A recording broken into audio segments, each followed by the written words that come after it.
नमस्कार फ्रेंड्स, मैं आज आपके लिए उषा महाजन जी की एक कहानी शोषित सुना रही हूँ। तो शुरू करते हैं कहानी शोषित। डेपुटेशन पर इस कंपनी में आने का एक तो फ़ायदा हुआ ही था। महीने के 10-12 दिन दौरे पर रहना। 20 वर्षों की लगातार दास्ता के महीने के तिहाई हिस्से रिहाई की सांस लेने की रियायत। वैसे ये शहर मेरे लिए कोई नया नहीं था। मेट्रो, रेलवे और भीड़ में बढ़ोतरी के सिवा खास कुछ बदला भी नहीं था। भयंकर आग में ध्वस्त हुआ न्यू मार्केट फिर अपनी जगह पर सलामत ही मिला था। वैसी ही हलचल से सराबोर बंगाल के इस इकलौते शहर के इस दुलारे शॉपिंग कॉम्प्लेक्स में अब भी दुकानदारों और ख़रीदारियों में बंगालियों के बजाय पंजाबियों और सिंधियों का ही बोलबाला नजर आ रहा था। वर्षों पहले देवी जी के साथ कितनी ही बात हुई, इसकी भूल भुलैया में भटक चुका था। पर घंटों सर्वेक्षण करने के पश्चात भी मैं अनिश्चय की अवस्था में ही लटका रहा कि किस दुकान से प्योर लेदर के पर्स और पेटीकोट खरीदूं और कहाँ से कटवर्क के कुशन कवर और क्रॉकरी। गोया ये चीज़ें दिल्ली में मिलती ही ना हो। अगर ज़रा सा भी दामों में हेरफेर हुआ या उत्कृष्टता में कमी हुई तो अपनी निकृष्टता पर घंटों भाषण सुनने के लिए सतर्क होकर ही दिल्ली वापस लौटना होगा। सोच समझ कर खरीदारी को कल पर टालते हुए श्रीमती जी की थमाई लंबी चौड़ी लिस्ट को ज्यों का त्यों हाथों में थामे ही मैं बाजार से बाहर निकल आया। फ्रूट कॉर्नर से फलों के रस का एक गिलास लेकर धीरे धीरे पीता हुआ मैं सोच रहा था कि होटल लौटने से पहले सुधीश के यहाँ जाया जा सकता था। करीब ही तो था उसका घर, पार्क स्ट्रीट में। संध्या भाभी को ही पकड़ा दूंगा शॉपिंग की लिस्ट। वो तो माहिर है ही खरीदारी में। पर ख़तरा इसमें भी कम नहीं था, बल्कि यूँ कहें कि उससे कई गुना ज़्यादा। कामिनी यानी कि मेरी पत्नी हो सकता था ये सुनकर और भी भड़क उठे कि खरीदारी के बहाने मैं संध्या भाभी से मिलने जाता रहा। दरअसल कलकत्ता का प्रोग्राम ही मैंने उनसे मिलने के लिए बनाया होगा। गोया दफ्तर का हर एक आदमी मेरे इस षड्यंत्र में मेरा सहायक रहा होगा। तभी तो तफरीह के लिए मुझे यहाँ भेजा गया। कमबख्त ये पुरुष होना भी क्या दोजखी काम है। एक बार गले में ये ब्याह का फंदा पड़ा तो समझो बंधुआ गुलाम ही बन गए। सीधी सादी अबला सी दिखती ये पत्नी नामक सर्वाधिकार संपन्न संस्था कब कैसे धीरे धीरे पति के जीव को उसके समस्त नैसर्गिक अधिकारों से वंचित कर उसे सिर्फ पैसा कमाकर लाने वाले निरीह मूकदास में परिवर्तित कर डालती है, ये तो ऊपर वाला भी नहीं जानता होगा। आप एक अदद मकान के मालिक हुए, बैंक बैलेंस वाले भी ठहरे, तो भी सचमुच अपना कहने लायक आपके पास है ही क्या। वक्त से लेकर रुपया पैसा तक आपका कुछ भी नहीं निजी है। इतने बड़े घर का है कोई ऐसा कोना जहाँ बैठकर आप अपनी इच्छा से कुछ भी कर सकें।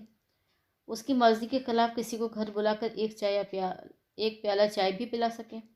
भले ही डीडीए के इस उम्दा फ्लैट में देवी जी के प्रस्तावित नक्शों के मुताबिक वुडवर्क कराने के लिए बढ़िया से बढ़िया बढ़ई ढूंढने के लिए आपने अपने परिचितों में लगभग इश्तेहार ही दे डाला था। पीएफ से काल्पनिक बहन की शादी के नाम पर ऋण भी उठाया था। फिर भी है कोई एक दराज जिसमें आप अपना नितांत व्यक्तिगत एक कागज़ का पुर्जा भी सहेज कर गुप्त रख सकें। जो पतलून वो पहनाए वही पहननी है, जो भोजन वो परोसे वो निगलना है। दफ्तर से वक्त पर घर नहीं आ सके तो कैफियत देने के बावजूद आप ठहरे पहले दर्जे के झूठे और मक्कार।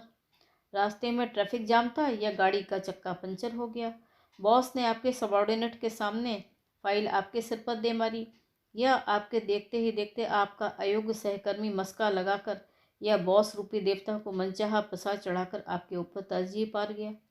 उसकी बला से भावनात्मक भय दोहन के कौन से अस्त्रों को आजमाना उसे नहीं आता। पति ज़रा सा भी हाथ से निकला नहीं तो बच्चों का तो ख्याल किया होता ज़रा। बच्चे तो तुम्हारे ही हैं। बच्चे के सामने ही बाप की दुर्गति होती है, लताड़ पड़ती है। बच्चे हमारे ही कैसे हुए भला। आज तक कभी माँ बाप ने लिए है आपकी तलाशी? कभी दफ्तर वालों ने ले सकने की हिम्मत की है? पर घर में दिन दहाड़े होती है। कमीज़ पतलून के जेबों की, ब्रीफ केस की, दफ्तर से काम करने को लाई गई फाइलों को भी बख्शा नहीं जाता। पिछले ही हफ्ते तो कोई रसीदनुमा कागज़ का टुकड़ा किसी फाइल से सरक कर उसके हाथों में आ लगा। देर तक पता नहीं क्या क्या अनुमान लगाती रही। फिर चाय पानी पूछने की बजाय तनख्वाह से लेकर टीए बिल तक का हिसाब पूछ डाला। अपने लिए तो ये कोई नई बात नहीं थी। तसल्ली से सब समझा दिया, अब तो चाय वाय पिलाओ। चाय पियो उसी चुड़ैल के घर से जहाँ ये कुर्सियाँ पहुँचा कर आए हो। एक बार तो मैं भी सकते में आ गया, कौन चुड़ैल और कौन सी कुर्सियाँ। झपट कर रसीद उसके हाथों से खींची। उलट पलट कर देखा, मेरी भी समझ में कुछ न आया। घबरा कर दफ्तर की फाइलें उल्टी पलटी। देखा परचेज ऑफिसर द्वारा मेरी मंजूरी के लिए भेजे गए सामान तमाम बिल नत्थी थे। सहारनपुर के गेस्ट हाउस के लिए खरीदे गए फर्नीचर की रसीदें थी। उन्हीं में से एक सरक कर उसके हाथों में आ लगी थी। उसके लिए शर्म की बात थी, पर वो कभी हार नहीं मानती। फाइलें उठाकर पटक दी गई। झगड़े की जड़ें घर में ही क्या कम थी जो और उठा के लाते हो ऑफिस से। देखती हूँ अब घर पर फाइलें लाकर काम कैसे करते हो। वैसे तो बात को मजाक में टाला जा सकता था, पर दिल भीतर ही भीतर टीस उठता है। क्या इसी को कहते हैं दाम्पत्य? क्या इसी को साहचर्य कहते हैं? इंसान को आज़ादी की सांस लेना भी मुहाल हो जाए। पल पल ताउम्र कैद सा बोझिल लगने लगे। हर वक्त जवाबदेही के लिए चौकन्ना होकर बैठना पड़े। ऐसे में प्रिया बहुत याद आती है। कभी सोचता हूँ प्रिया को डिच करने का ही परिणाम भुगत रहा हूँ। कैसे तो मुझसे मिलने के लिए तड़पती रहती थी। हर दूसरे दिन फ़ोन करके प्रोग्राम बनाती रहती थी। कभी बोटेनिकल गार्डन में पिकनिक का, तो कभी लेक में टहलने का। तंग आ जाता था उसके इस चिपकूपन से। अजीब बिंदास लड़की है, पीछे ही पड़ गई है, जान ही नहीं छोड़ती। एक बार तो हफ्तों टालता रहा कोई ना कोई बहाना बनाकर। बीमारी का बहाना बनाया तो अकेली लड़की कई किलोमीटर दूर लड़कों के उस अनदेखे अनजान हॉस्टल में पहुंच गई। जानकर भी मैंने झूठ बोला था, गले से लिपट गई। मेरे बालों में उंगलियां फंसाए न जाने कब तक बुदबुदाती रही। I love you Kartik, I love you with my heart and soul. बोलो क्या कमी है मुझ में? क्यों नहीं तुम मुझे अपना विश्वास देते? बोलो Kartik, I will do anything for you, I can even. सहज प्राप्त किसी दुर्लभ निधि को अनजाने में ही लात मारकर ठुकरा देने का पछतावा रह रह कर उठने वाले दर्द की भांति हृदय के रेशे रेशे को टीस जाता है। शायद प्रिया से शादी की होती तो ऐसे। खैर, उम्र उम्र का फ़र्क भी तो आ जाता है इंसान के ख्यालात में। तब लगता था जैसे दुनिया की ही मुट्ठी में कैद हो, कुछ भी किया जा सकता था, जैसे किसी के साथ। इतना अतिशय आत्मविश्वास होता था अपने ऊपर, इतना बड़ा अहम। और अब तो जी होता है सब कुछ छोड़ छाड़ कर सन्यासी ले लूं, इतने सारे सांसारिक झमेलों से। पर अपने ही बुने ताने बानों को तोड़ मुक्त हो पाना भी क्या इतना सहज है? 2 बच्चे हैं, लड़के हैं दोनों। छोटा तो ये सब देख देख कर इतना अंतर्मुखी हो चुका है कि बुलाओ तो भी नहीं बोलता। गुमसुम बैठा दिन भर पढ़ता रहता है। मम्मी के लिए तो फख्र की ही बात है, कक्षा में प्रथम आता है। दुनियादारी के मामले में भले ही सिफर निकले बड़ा होकर, भीतर ही भीतर घुटता रहता है। लेकिन पत्नी को तसल्ली है, उसकी तरह प्रतिभावान है। यही शायद उसकी साहित्यिक प्रतिभा का सच्चा उत्तराधिकारी बने। बाप बेटे के बीच तो संवाद ही नहीं होता। बड़ा रांची में इंजीनियरिंग कॉलेज में है, इतना बहिर्मुखी है कि छुट्टियों में भी हॉस्टल से घर आना नहीं चाहता। माँ को गाहे बगाहे खत आते रहते हैं। हर खत में पैसे मिलने या पैसे मंगाने का ही जिक्र रहता है। कभी कहता हूँ कि ऐसे बिना सोचे समझे मत भेजती रहा करो रुपए। लड़कों को बुरी आदतें पड़ जाती हैं। कभी कभी ड्रग्स वगैरह के लिए भी दोस्त यार उकसा उकसा कर पैसे मंगवाते हैं। कुछ पता तो करना चाहिए कि कहीं किसी बुरी सोबत में तो नहीं पड़ गया है। तो श्रीमती जी को अपने लाडले पर पूरा भरोसा है। एक मैं ही दुश्मन हूँ उसका, जो पैसों के लिए बच्चे का सुनहरा भविष्य बर्बाद करना चाहता हूँ। खैर साहब, पैसे को लेकर मेरे साथ ऐसी कोई परेशानी नहीं। सारा लाकर उसी को थमा देता हूँ। खासा मोटा पे पैकेट मिलता है। पत्नी की नज़र में भले ही मैं निकृष्ट नकारा हूँ, कंपनी ने मुझे एक अदद सेल्स मैनेजर के प्रतिष्ठित पद पर बिठाया हुआ है। दौरे पे जाने पर पॉश होटलों में रहने की सहूलियत है। एक्चुअल बेसिस पर प्रतिदिन का भत्ता मिलता है। सो कभी कभी सोचता हूँ शेर बनकर मैं भी दहाड़ने लगूँ। लेकिन भय की जो नकेल उसने मुझे डाल रखी है वो सपने में भी नहीं छूटती। अलबत्ता सपने में बहुत देखता रहा। लोगों से बातें करते करते भी दिवा सपनों में खो जाने की तो मुझे आदत सी हो गई। बीच सड़क पर खड़े खड़े भी कब ख्यालों में खोने लगूं कुछ खबर नहीं। अपने छोटे से शहर के हाई स्कूल में बैठा महानगर के कॉलेजों में पढ़ने के सपने देखता रहा। बाप ने कर्ज उठाकर भेज दिया तो नेता होने के सपने देखने लगा। किसी तरह पढ़ाई पूरी की, किस्मत अच्छी थी, अच्छी फर्म में अच्छी नौकरी मिल गई। पर ये किस बरखुरदार ने कहा था कि नौकरी लगते ही शादी कर बैठो, वो भी बड़े बाप की बेटी से, जिस पर अपने से भी ज़्यादा पढ़ी लिखी से। शादी होते ही बर्बादी भी कहाँ दूर बैठी थी। देखते ही देखते 2 बच्चों का बाप भी बन गया। बस तभी से शुरू होती है अपनी यंत्रणा की कहानी। पत्नी पूरी तरह मालकिन बन बैठी। मेरे बदन से उतर उतर मांस की परतें अब उसके बदन पर चढ़ने लगीं। अपने बाल बच्चों और घर गृहस्थी के दुर्ग में वह अब पूरी तरह सुरक्षित हो गई।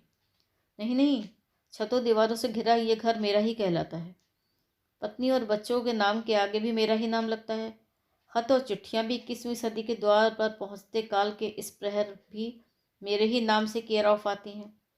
पर पत्नी की नज़र में किशोर होते बच्चों का बाप होते हुए भी मैं अपनी माँ के आंचल में घुसे दूध पीते बच्चे से कम नहीं हूँ। भयंकर एडिपस कॉम्प्लेक्स का मारा, क्योंकि अब भी मैं माँ का सम्मान करता हूँ। उनके बुढ़ापे पर तरस खाकर कभी कभी मिलने चला जाता हूँ। रुपए पैसे भेजने का तो सवाल ही नहीं उठता, क्योंकि अगर माँ बाप जन्म देने और पाल पोस कर बड़ा करने और कर्ज लेकर पढ़ाई लिखाई करवाने के एवज में पैसे मांगते हैं तो उससे ज़्यादा ऊंचे दर्जे का व्यवसायी कोई हो ही नहीं सकता। बेटी के घर का वे खाते नहीं। दोनों बड़े भाई भी मेरी ही अवस्था में हैं। सो छोटा भाई कुंवारा ही जो भेज दे वही ठीक है। जीना तो है ही किसी तरह जब तक मौत नहीं आती। बचपन की याद भी कभी कभी बहुत आती है। भाई बहनों के साथ बैठकर माँ के हाथों का खाना खाए भी अरसा बीत गया है, फिर भी गंध उसकी अब भी नथनों में समाई है। दोनों जून ताज़े दाल भात और उसकी बनी हुई तरकारी का मुकाबला 3-3 दिन तक फ्रिज में बासी रखे हुए मांस मछली या मशरूम करी कभी कर सकेंगे? कैसे बताऊं उसे? बात को जुबान पर लाते ही पढ़े लिखे गंवई से लेकर परले दर्जे का लकीर का फ़कीर ही तो कहलाऊंगा। सो बहुत कोशिश करता हूँ कि अपनी असलियत को अपनी खाल के भीतर ही छुपाए रखूँ, पर न चाहने पर भी कोई नाते रिश्तेदार अचानक ही टपक पड़े तो वो भी कसूर मेरा ही। अब क्या करूँ? ऐसे ऐसे जाहिल बेहया लालची स्वार्थी और अवसरवादी रिश्तेदारी मेरे ही पल्ले क्यों आन पड़े? उनके माता पिता भाई बहन आए तो सराखों पर, क्योंकि वे हमें सच्चे दिल से प्यार करते हैं। हमारे यहाँ देश की राजधानी महंगाई की राजरानी दिल्ली में आकर हफ्तों पड़े रहें तो भी वे हमारे हितैषी ही कहलाएं। अब तो कोलों में जूते बैल सा अपनी नियति को निभाने का आदी हो गया हूँ, पर हूँ तो आखिर इंसान ही। इतना सब करने सहने के बाद 2 शब्द प्यार के मुझे भी तो चाहिए। शब्द नहीं तो स्पर्श ही सही, पर छूते ही बितकी गाय सी तुनक उठती है। सोने तो मन नहीं है। समझदार को इशारा ही बहुत, पर फिर भी मूर्ख की भांति आग्रह पर अड़ा रहूं तो उसका भी क्या कसूर? अचानक उठकर बैठ जाती है। तुम पुरुषों की मानसिकता भी, सारी सेंसुअलिटी तुम्हारी क्यों? शायद तुम नहीं जानते कि पत्नी को तुम पपेट नहीं बना सकते। शादी करके लाए हो तो जब चाहें उसकी इच्छा के बिना उसे परेशान करना भी तो बलात्कार की श्रेणी में आता है, समझे? समझ तो अब पूरी तरह गया हूँ, इसलिए अब कोई इच्छा भी शेष नहीं बची, कोई महत्वाकांक्षा भी नहीं। पर मेरा महत्वाकांक्षी न होना ही उसकी सबसे बड़ी त्रासदी है। उसने सोचा था कि इस उम्र तक तो शायद मैं अपनी फर्म का डायरेक्टर बन चुका होऊंगा। मेरे ही कारण वो भी जीवन में कुछ न बन सकी। वैसे वो कोई सामान्य महिला नहीं है। साड़ियों गहनों के उत्कोच से संतुष्ट हो पति को अपना सर्वस्व परोसने वाली आम औरतों से उसका कोई मुकाबला नहीं। वो तो है प्रकांड विदुषी, उसके अपने ही शब्दों में इंटेलेक्चुअल यानी बुद्धिजीवी से। सो बिस्तर पर भी अपने अधिकारों का हनन होता वो सह नहीं पाती। औरत कोई हुक्म का गुलाम नहीं जो जब चाहा उठा के चल दिया। खैर साहब, हुक्म का गुलाम तो उन्हें क्या समझना था? हुक्म की तामील करते करते तो अपनी अब ये हालत हो गई है कि उसकी सही गलत किसी भी उक्ति के सामने ज़बान अब खुलती ही नहीं। पर इसका मतलब भी वो उल्टा ही लगाती है। मैं जानती हूँ तुम चुप रहकर मुझे जलाना चाहते हो। तुम्हारे जैसे चालबाज आदमी के साथ ज़िंदगी बर्बाद करने से तो अच्छा था कुंवारी ही रहती। कुछ काम न करती, एक्सेप्टेंस तो मिलती मेरी आइडेंटिटी को। आइडेंटिटी की एक्सेप्टेंस का मसला मेरे हाथ होता तो मैं भी उसे अवश्य दिलवा देता। पर यार दोस्त रिश्तेदार अब सब धीरे धीरे हमारे घर से कन्नी काटते निकल जाते हैं। इस महानगर की इतनी व्यस्त ज़िंदगी में 2 मिनट फुर्सत के प्यार मोहब्बत और हंसी खेल में बिताने की बजाय क्यों भला कोई उपदेश और अनुशासन गिले शिकवे शिकायतों से सराबोर वातावरण में बिताना पसंद करेगा? नतीजतन वो अपना सारा आक्रोश मुझ पर ही निकाल पाती है। लिहाजा ऐशो आराम के सारे साजो सामान से युक्त 3 बेडरूम वाले इस घर के में एक अदद बेडरूम में लेटा मैं भी अपने छोटे बेटे की तरह अंतर्मुखी होता जा रहा हूँ। अकेला तन्हा तन्हा अपने हिस्से की त्रासदियों को भोगता, अपने अधूरे सपनों के अनिश्चित भविष्य को तलाशता टटोलता। सोकर उठता हूँ तो लगता है अभी अभी कोई सपना देखा है, अजीब व गरीब सपना। जी हाँ, हमेशा मुझे अजीब व गरीब सपने ही आते हैं। कभी किसी पुराने जर्जर बिना मुंडेर के मकान की छत पर बच्चों का हाथ पकड़े पकड़े दौड़ रहा होता हूँ। भीतर ही भीतर डर से दिल बैठा जा रहा है कि अब गिरा कि तब गिरा। कभी समुंदर की डूबती उतराती लहरों पर दौड़ता हुआ देखता हूँ अपने आप को। उफनती लहर पर कदम रखते हुए बहुत ही जोरों से डर लग रहा है कि दूसरा कदम धंसती हुई लहर पर पड़ा और मैं सागर में के गर्भ में समा जाऊंगा। मनोविज्ञान की किसी किताब में पढ़ा था कि फ्रायड के मुताबिक चेतन मन की अतृप्त इच्छाओं को अवचेतन मन सपनों में पूरा कर दिखाता है। लगता है पत्नी के सहोदरा यानी अपनी साली साहिबा के साथ लुका छिपी की गई प्रणय क्रियाओं का पूरा सुख फ्रायड महोदय सपनों के माध्यम से ही उठाते रहे होंगे। लेकिन मेरे साथ सपनों में तो ऐसा भी नहीं होता। कामिनी की गुहार के बीच कभी प्रिया का चेहरा आंखों के आगे घूम जाता, चंचल चपल वही वर्षों पहले का भोला भाला चेहरा। देवी जी का मूड अच्छा हो और कभी इजाज़त दें तो उनके बदन को सहलाते हुए मुंदी पलकों में प्रिया की प्रतिच्छवि को ही कैद कर बैठता। तब जानी पहचानी उस कसैली काया को प्रिया ही समझ, लेकिन पलकों को कसकर भींचने के बावजूद ख्यालों को स्वप्न लोक के मायावी द्वार तक पहुंचाकर भी मैं फिर वापस असलियत की बेरहम दुनिया में लौट आता कि मेरे यंत्र चालिस से क्रियाकलापों को वहन मात्र करती ये औरत एक हकीकत है, आंखों में तैरते सपने का कोई हिस्सा नहीं। नींद आने से पहले कई बार चाहा प्रिया को अपने बहुत बहुत करीब देखूं, सपने में ही सही। शिशु की तरह उससे लिपट जाऊं, अपना सारा संतरास सारी वेदना उसकी झोली में उड़ेल दूं। वो मुझे बहुत बहुत प्यार करे, चूमती ही जाए और पर कभी हैरानी भी होती है कि ख्यालों में रहकर भी क्यों प्रिया कभी मेरे सपनों में नहीं आती। वहाँ भी चतुर्दिक पत्नी को ही विभिन्न मुद्राओं में नसीहत देते, लड़ते झगड़ते, ताने मारते, गलतियाँ निकालते ही पाता हूँ। इतना ज़रूर होता है कि जहाँ चेतनावस्था में चुप्पी की ढाल पर मैं उसके छोड़े व्यंग वाणों को सहता जाता हूँ, वहीं सपनों में अपना सारा संचित आक्रोश में उस पर बेधड़क होकर निकल जाता हूँ। एक बार तो चिर कुमार हनुमान जी की गदा ही जाने कहाँ से मेरे हाथ में आ लगी। जी भर का ताड़न करता हूँ उसका, मेरे हाथ भी दुखने लगते हैं, पर उसकी प्रतिक्रिया क्या हुई ये तक देखने की सुधन मुझे नहीं रहती। थक कर मैं पसीने पसीने हो गया। फिर भी नल में पानी की घरघराहट से अचानक ही नींद टूट जाती है। अरे सवेरा हो गया। देखता हूँ वास्तव में मुझे पसीने छूट रहे हैं। घबराकर पीठ किए सोई पत्नी को हाथ से छूकर देखता हूँ कि कहीं सांस चलनी तो बंद नहीं। वो झटके के साथ मेरा हाथ अलग कर देती है। उठती हूँ। इतवार के दिन भी चैन की नींद नसीब नहीं है। नल बह रहा था तो उठकर तुम भी तो बंद कर सकते थे। मुझे उठाना ज़रूरी था। जानती हूँ तुम्हारी सारी तिकड़ों में। इतवार के दिन भी तुम्हें अखबार मुँह सवेरे ही पढ़ना है। चाय तड़के ही चाहिए, खुद भी तो उठकर बना सकते थे। कभी मेरे सुख का ख्याल। बाबू साहब चौंकने के साथ ही तंद्रा टूटती है। जूस का खाली गिलास काउंटर पर रख देता हूँ।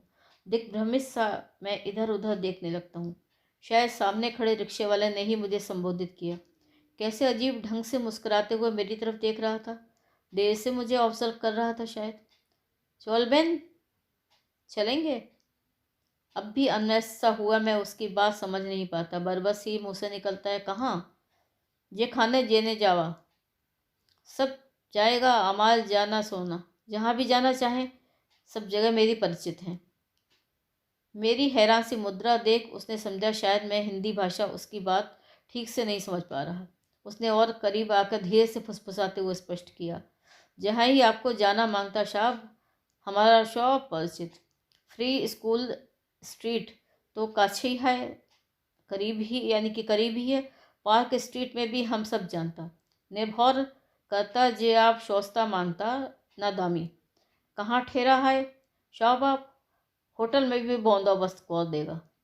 थोड़ा जास्ती दाम। पार्क स्ट्रीट में मेंशन में भी तो कितना। मैं भीतर बाहर एक बार की कांप उठा, जैसे कोई कुत्सित कर्म करते हुए रंगे हाथों पकड़ा जाऊं। रिक्शे वाले ने मानो मुझे आपात मस्तक अपने भुजंग वलय में जकड़ रखा हो। पिंड छुड़ाते हुआ भय क्रांत सा मैं हाफते हाफते चौरंगी की ओर जाती लिंडसे स्ट्रीट पर लगभग दौड़ने सा लगा। होटल पहुंचकर ही सांस ली। बिस्तर पर निढाल होकर सोचने लगा कि क्या मेरे चेहरे पर उस वक्त ऐसे भाव उभरे थे कि रिक्शे वाले ने मुझे उस कदर क्षुधित समझकर भूख मिटाने का वैसा प्रस्ताव रखा। अचानक ही मेरे अंगों में एक अजीब सा स्पंदन होने लगा, मन में एक अनजानी सी बेचैनी। तब क्या आक्रोश और अवहेलना के तले दबी चिपकी प्यार पाने और किसी को मुक्त होकर प्यार करने की मेरी इच्छा अभी तक जिंदा है? अनुकूल अवस्था पाकर अग्नि संभव बन स्वच्छ विहंगम सी खुले आकाश में विचरने को लालयित हो रही है। हर्ष ही क्या है, इस विलगित दाम्पत्य में वफादारी का स्थान ही कहाँ है? यह तो मैं ही मूर्ख का मूर्ख बना रहा, उसके इशारों पर ही नाचता रहा। आखिर इतना कमाता हूँ सिर्फ उसके लिए, अपने ऊपर कभी कानी कौड़ी भी खर्च नहीं करके देखी। मुझे हक है, पूरा हक है अपनी खुशी के लिए कुछ भी करने का। अपराध बोध नहीं, अपराध बोध का सवाल ही नहीं उठता। कौन सा मुझे उसके विश्वास के बंधन में से बांधा हुआ है? सच भी कहो तो झूठ ही करार दिया जाता है। दिन रात सिवाय नैगिंग के किया ही क्या उसने मेरे लिए? पैसे, हो जाएगा पैसों का जुगाड़। ये जो 3-4 हज़ार रुपये की शॉपिंग की लिस्ट है, साड़ियों में से 5-100 बचाए जा सकते हैं। इस बार इंडियन सिल्क हाउस से नहीं लूँगा, कम वक्त फिक्स रेट है वहाँ। बिल साथ में थमा देते हैं नए पैसों समेत। किसी परिचित को पकड़ा मोल भाव करा के न्यू मार्केट से ही ले लूँगा। खूब बार्गेनिंग चलती है। साली बिगड़ेगी तो बिगड़ने दो, देखा जाएगा। कुछ तो कन्वेंस से भी बचाया जा सकता है, टैक्सी ना सही ट्रॉम से ही सही। कौन जानता है यहाँ मुझे, पर कमबख्त अपने इस दकियानू से दिमाग का क्या करूँ? मुझे तो सार्वजनिक शौचालयों में जाते हुए भी डर लगता है कि कहीं कोई बीमारी। इस पॉश होटल के टॉयलेट की सीट भी 10 बार धोकर ही इस्तेमाल करता हूँ। पलंग पर बिछाने के लिए घर की धुली चादर लाता हूँ और तौलिया भी अपना ही। नहीं नहीं, मुझे नहीं पड़ना इन पचड़ों में, कहीं लेने के देने न पड़ जाएं। तो फिर अपनी सद्य जात मनस्थिति का क्या करूं? गरजते बरसते बादलों में दामिनी की भांति प्रिया की स्मृति अचानक ही कौंध गई। एकदम इतने अरसे बाद। कैसा लगेगा? मिलने को तो शादी के बाद भी एक आध बार संध्या भाभी के यहाँ आते जाते टकराहट होती ही रही थी। वहीं तो रहती है मेंशन में, पर अकेले में। अचानक ही हाथ बालों पर पहुंच गए तो क्या, वो भी मेरी तरह कोई तरुणी नहीं होगी? 20-22 साल की तो तभी रही। सुना था मेरी शादी के बाद ही अमरीश को पकड़ लिया था। बड़ा मालदार आसामी फांसा था, पुश्तैनी अमीर। गोल पार्क में उसका अपना मकान था, पर प्रिया को पार्क स्ट्रीट में ही रहना पसंद था, पेंशन में। अब भी वहीं होंगी। थोड़ी देर लगेगी, पर ढूंढ लूँगा फ़ोन नंबर डायरेक्टरी में। लेकिन अगर उसने आने से इनकार कर दिया, लताड़ ही दे फ़ोन पर। मेरी शादी के बाद भी दफ्तर के पते पर अपने उन तमाम अनुत्तरित ख़तों की कैफियत मांगी तो जो भी हो देखा जाएगा, कोशिश करके देखते हैं। वक्त की ताकीद ही ऐसी है। ऐसी 100% उम्मीद तो नहीं थी, पर प्रिया वक्त की पाबंद निकली। ठीक 5:30 बजे कमरे में दाखिल हुई। बगल के सोफे पर बैठने का संकेत किया तो मुस्कुराते हुए बिना किसी तकल्लुफ़ के पलंग के पायताने ही बैठ गई। नर्वस हुआ जा रहा था तो मैं ही सोफे पर बैठे बैठे ही थोड़ा उचक कर लैम्प शेड वाली तिपाई से लाइटर उठाकर मैंने सिगरेट सुलगा ली। पहले से बहुत दुबले लग रहे हो, उसने ही बात शुरू की।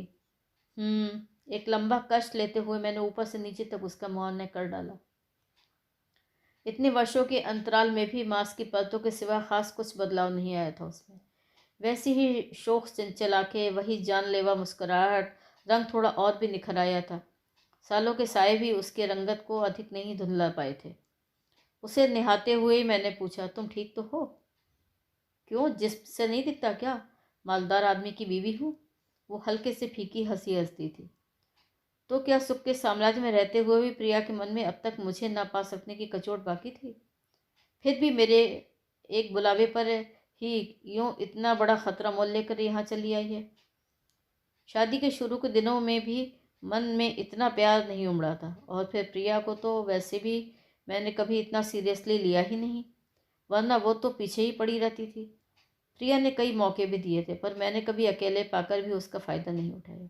शायद इसलिए कि ऐसे चलता पुलता लड़की के साथ शादी की बात तो मैं सोच भी नहीं सकता था।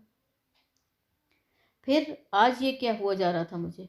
प्रिया के आने से पहले नस नस में जगे स्फुरण से ये अनुभूति सर्वथा भिन्न लग रही थी। उसके अंग प्रत्यंग से फूटती हुई पूर्व परिचय की न जाने कौन कौन सी लहर मुझे सोफे से खींचकर उसके बेहद करीब ले गई। उसकी चिबुक को उंगलियों के हल्के से स्पर्श से ऊपर उठा। आंखों में झांकते हुए मैंने पूछ लिया, यू स्टिल लव मी? पल भर में ही उसका दग्ध गात मेरी भुजाओं के वलय में कांपने लगा। बिना प्रतिरोध किए वो मेरे आवेगों को समर्पित होती चली गई। अस्फुटित प्रणय निवेदनों के मध्य मुझे न जाने क्या सूझा। मैं पूछ बैठा, प्रिया डर तो नहीं लग रहा? क्यों? रिस्क तो तुमने लिया ही है। अगर तुम्हारे उनको शक हो जाए कि तुम... एक स्पष्ट सी घृणा से मुंह विकृत करते हुए उसने मुझ पर ही सवाल फेंका। डर किससे? पति के नाम के उस संबंधी से जो मेरे मन और शरीर को कभी समझ ही न सका। औरत सिर्फ... मैं ठिठक कर स्तब्ध सा उसे देखने लगा। जैसे मेरी गर्म सांसों के नीचे प्रिया नहीं कामनी ही फुफकार रही है। उंगलियों के पोरों को लकवा ही मार गया हो जैसे। पल भर में ही जिस्म में उमड़ता ज्वार भरभराता हुआ बैठने लगा। धमनियों में तीव्र गति से उफनता तप्त रक्त मानो जहाँ का तहाँ जमकर बर्फ हो गया। बहुत ऊंचे उड़ते उड़ते मैं अचानक ही नीचे आ पड़ा। लस्त से हुए जा रहे शरीर के पिंजड़े में पड़ा मेरा मन फिर किन्हीं गहरी खाइयों के दुस्सपनों में भटकने लगा। उसकी सांसें अब भी धौंकने की तरह चल रही थी। उसने मुझे जोरों से जकड़ रखा था। वो देर तक मुझे यूं ही घूरती रही, फिर धीरे से उठकर सहज भाव से तैयार होने लगी। अच्छा, कलाई घड़ी की ओर देखते हुए उसने कहा, चलूंगी अब, नहीं तो घर में खोज होनी शुरू हो जाएगी मेरी। फिर तनिक संकोच से अफसोस जाहिर करती हुई वो बोली, I am sorry for you. किसी स्पेशलिस्ट को क्यों नहीं? मेडिकल एडवाइस से ऐसे केसेस में... अच्छा हुआ वो खुद ही उठकर जल्दी चली गई, वरना उस वक्त मैं कुछ भी कर सकता था, खून भी। नमस्कार, तो ये थी आज की कहानी शोषित। कहानी सुनने के लिए आपका बहुत बहुत धन्यवाद।